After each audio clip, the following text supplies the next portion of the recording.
स्वागत है दोस्तों आपके अपने YouTube चैनल जॉब इन पाठशाला में डेली करंट अफेयर सेशन में।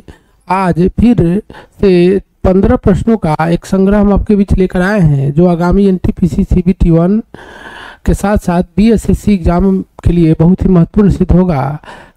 पहला क्वेश्चन है कि कहाँ 24वीं हिंद महासागर रिम एसोसिएशन की मंत्री परिषद की बैठक आयोजित की गई है। तो इसका राइट आंसर है श्रीलंका। और ये जो हिंद महासागर रिम एसोसिएशन है इसका मुख्यालय मॉरिशस में है और यह हिंद महासागर क्षेत्र के तटवर्ती इलाकाओं में जो देश है उसके विदेश मंत्रियों की एक परिषद है जो मुख्य रूप से हिंद महासागर क्षेत्र में सहयोग को बढ़ावा देने के लिए बैठक करती है।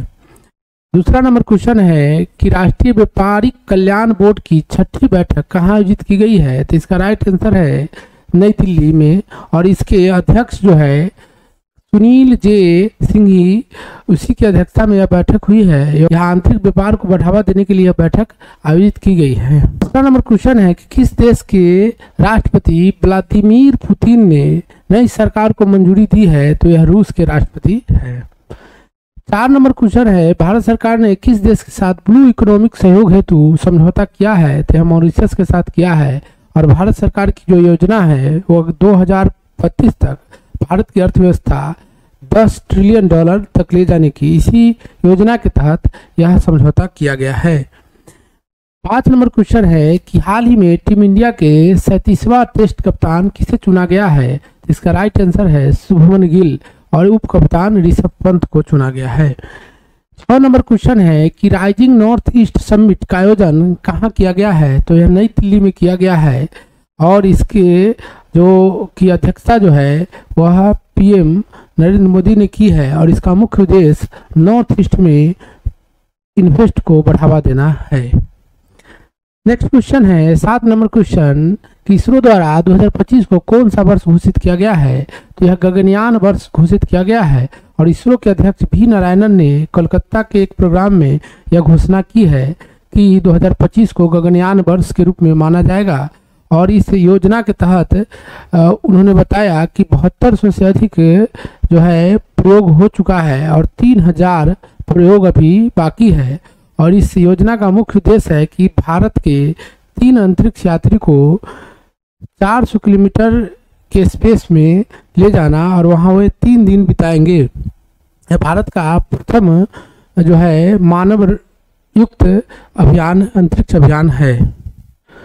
8 नंबर क्वेश्चन है कि ग्लोबल फॉरेस्ट वॉच की रिपोर्ट के अनुसार भारत में वर्ष 2024 में कितना वन क्षेत्र खो दिया है।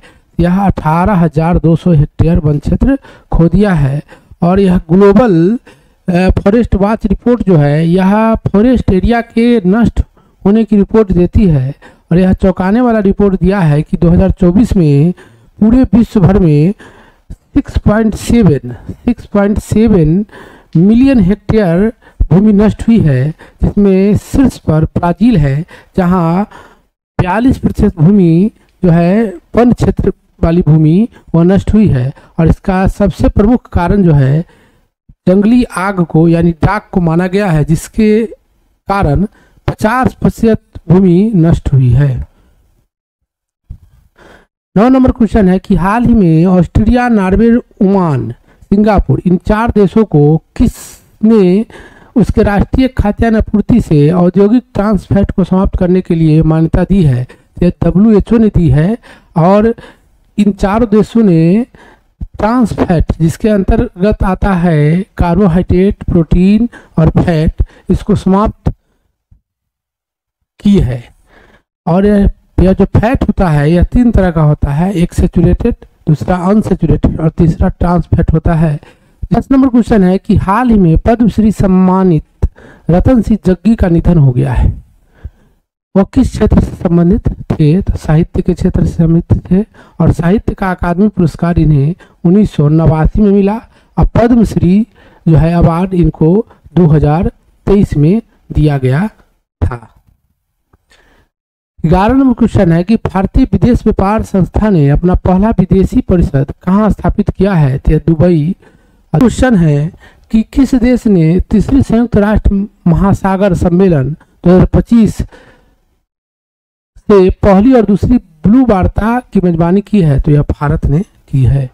13 नंबर क्वेश्चन है कि न्यायमूर्ति केपैया सोमशेखर को किस राज्य का मुख्य न्यायाधीश घोषित किया गया है? तो यह मणिपुर के मुख्य न्यायाधीश घोषित हुए हैं।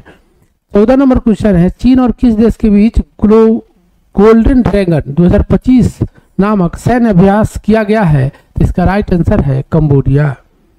15 नंबर क्वेश्चन है कि छात्रों को अंतरिक्ष शिक्षा दी जा सके इसलिए तमिलनाडु सरकार ने किस अंतरिक्ष एजेंसी के साथ समझौता किया है? तो इसका राइट आंसर है इसरो के साथ समझौता किया है।